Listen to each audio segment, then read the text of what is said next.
Death don't have no mercy in this land. Death don't have no mercy.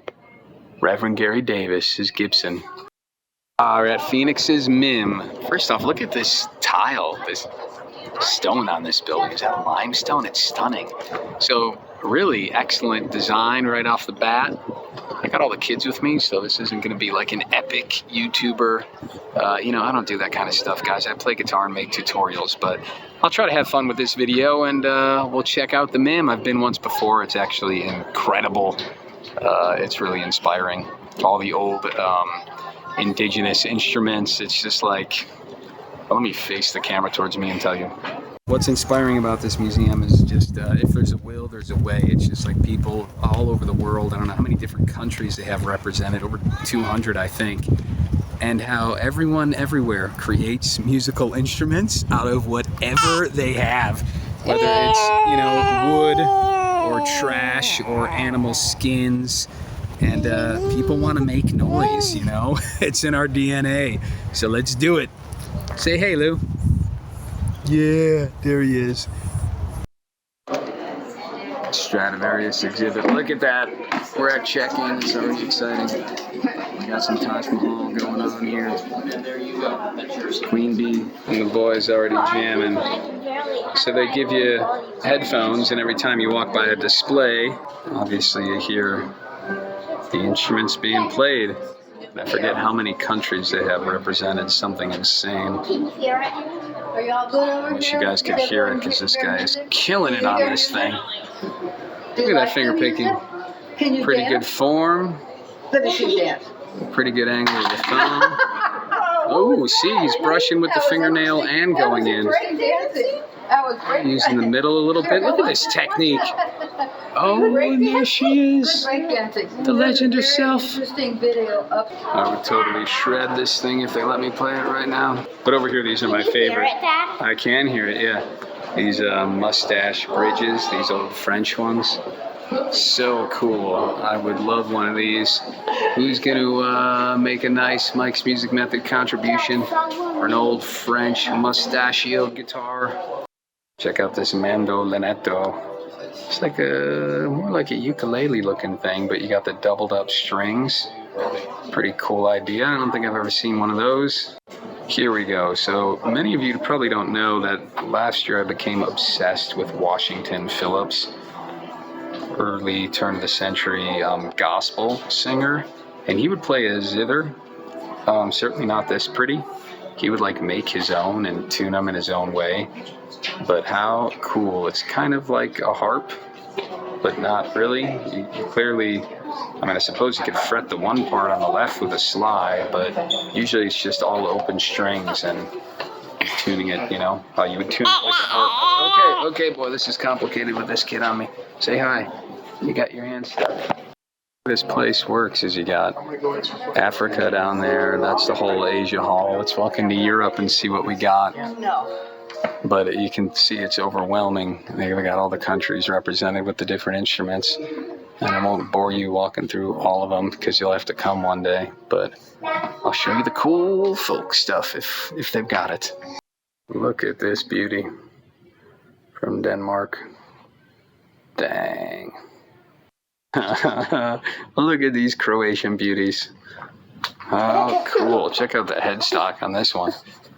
And I love how the neck connects to the body like that. You never see inlays on that part of the guitar. It's way cooler looking than a fretboard. Or a pickguard, I mean, than a pickguard. But I was talking about that Washington Phillips plays. These are beautiful. We got auto harps and zithers. And someone will have to tell me what the difference is between these instruments. Gorgeous stuff. And check out the layout of this one. This is really cool, where it says you can, one is tuned in triads, so you can kind of strum the chord with one hand. Whether that's horizontal or vertical, I don't know. Probably the horizontal one. And then the vertical one, you're picking the melody notes. That is neat. And here are like your prototype banjos taken from African instruments. Maybe like the 1840s. And then boom. And again, this is a bummer. You're hearing the baby instead of these cool sounds with the headphones on. Sorry. Just whetting your appetite here. And then, of course, the electric guitar section. We got Hendrix jamming over there. And just showing us some of the classic electrics. Look, we got Steve Vai with his triple-necked guitar shredding. They had Satriani on the screen a moment ago, my old favorite. Guys, I'll be honest, a little disappointed in the blues section. A little small, but we got a treat here. Are you ready? Death don't have no mercy in this land. Death don't have no mercy. Reverend Gary Davis, his Gibson SJ200. This one is 1953, Kalamazoo, Michigan.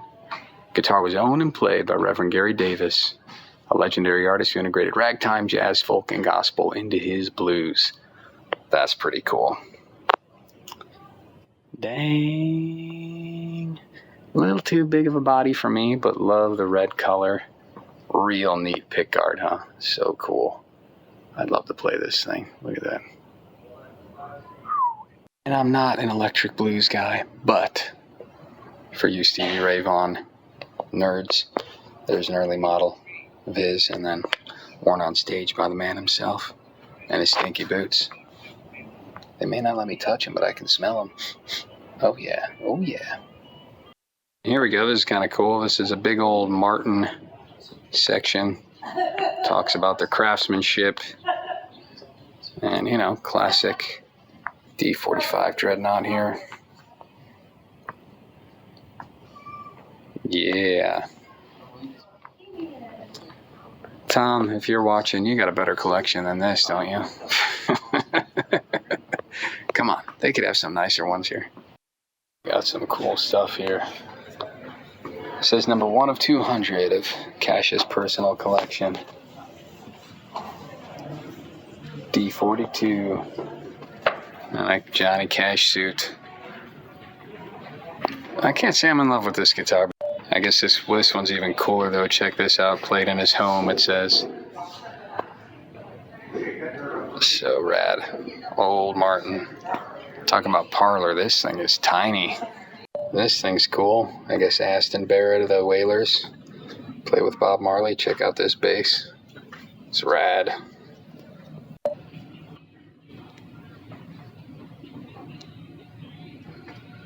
Martin D28 supposedly played at Elvis's last final performance.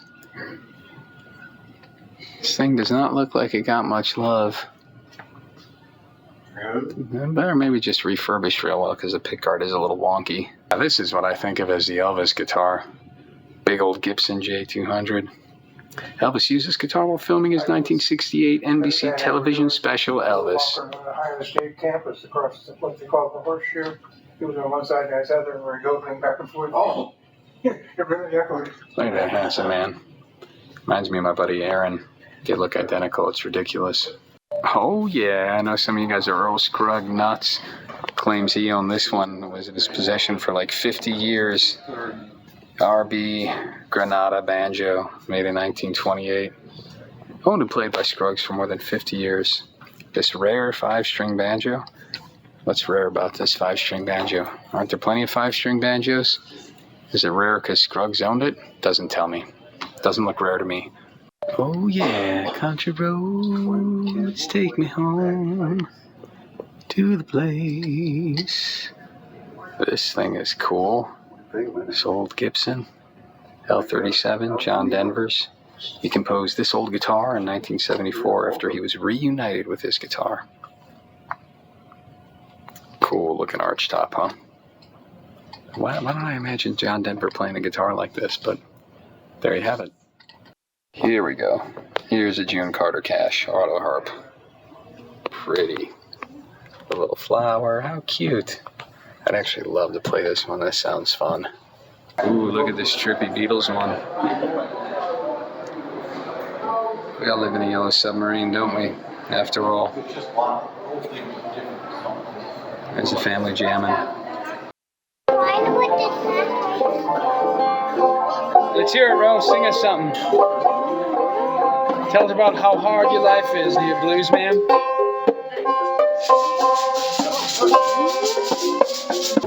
Go for it. Look out, Indigo. Don't be crazy, but hit it.